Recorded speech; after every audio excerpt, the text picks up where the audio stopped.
അതേസമയം പാലോട് ടാപ്പിംഗ് തൊഴിലാളിക്ക് പെരുമ്പാമ്പിന്റെ കടിയേറ്റു എന്നൊരു വാർത്ത വരുന്നു. ടാപ്പിംഗ് തൊഴിലാളി അജയ്കുമാറിനാണ് കടിയേറ്റത്. പാമ്പിനെ വനം വകുപ്പ് സ്നാക്ക് ക്യാച്ചർ ജയപ്രകാശ് എത്തി പിടികൂടിയിട്ടുണ്ട്. അരുൺ സോളമൻ ചേരുന്നു കൂടുതൽ വിവരങ്ങളുമായി. അരുൺ, ഈ പെരുമ്പാമ്പായതുകൊണ്ട് അതിന് വിഷപ്പല്ലുകളില്ല എന്നതാണ് നമ്മൾ മനസ്സിലാക്കുന്നത്. അതുകൊണ്ട് മറ്റ് തരത്തിൽ ആശങ്കപ്പെടാനില്ല അല്ലേ? പക്ഷേ മുറിവേറ്റിട്ടുണ്ടോ ഈ ടാപ്പർക്ക്?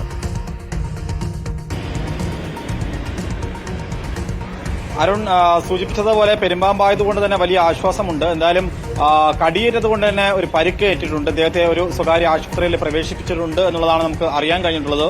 ഇന്ന് പുലർച്ചെയാണ് ഈ പാലോട് എന്ന് പറയുന്നത് ഒരു വനമേഖലയാണ്. അവിടെ ഈ പച്ചമല മണലയത്താണ് ഇത്തരത്തിലൊരു സംഭവം ഉണ്ടായത്. ശരിക്കും ഇദ്ദേഹം പുലർച്ചെ ടാപ്പിങ്ങിനായിട്ട് പോവുകയായിരുന്നു. ഒരു 6 മണിയോടുകൂടിയാണ് ഈ പെരുമ്പാമ്പിന് ഇദ്ദേഹത്തിന്റെ കണ്ണിൽ ശ്രദ്ധയിൽപ്പെട്ടത്. തുടർന്ന് ഇദ്ദേഹത്തെ ഉടനെ തന്നെ വനം വകുപ്പിനെ അറിയിച്ചിരുന്നു. ഈ ജയപ്രകാശ് അവിടെ എത്തിയപ്പോൾ ഈ അജയ്കുമാർ ഈ പെരുമ്പാമ്പ് ഇരിക്കുന്ന സ്ഥലം കാണിച്ചു കൊടുക്കുകയായിരുന്നു. ഒരു കല്ലിന്റെ ഇടുക്കിലായിരുന്നു ഇത് കയറിയിരുന്നത്.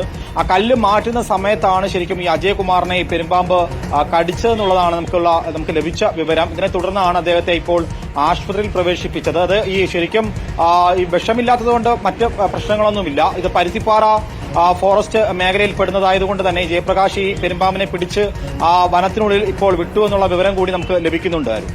ഓക്കെ, എന്തായാലും അജയ്കുമാറിന് പരിക്കില്ല. ആ പെരുമ്പാമ്പ് എന്തോ രാവിലെ ഭക്ഷിച്ചിട്ടുള്ള ഇരിപ്പാണ്. ആ സമയത്താണ് ടാപ്പിംഗ് തൊഴിലാളിയായിരുന്ന അജയ്കുമാറിന് കടിയേറ്റത്.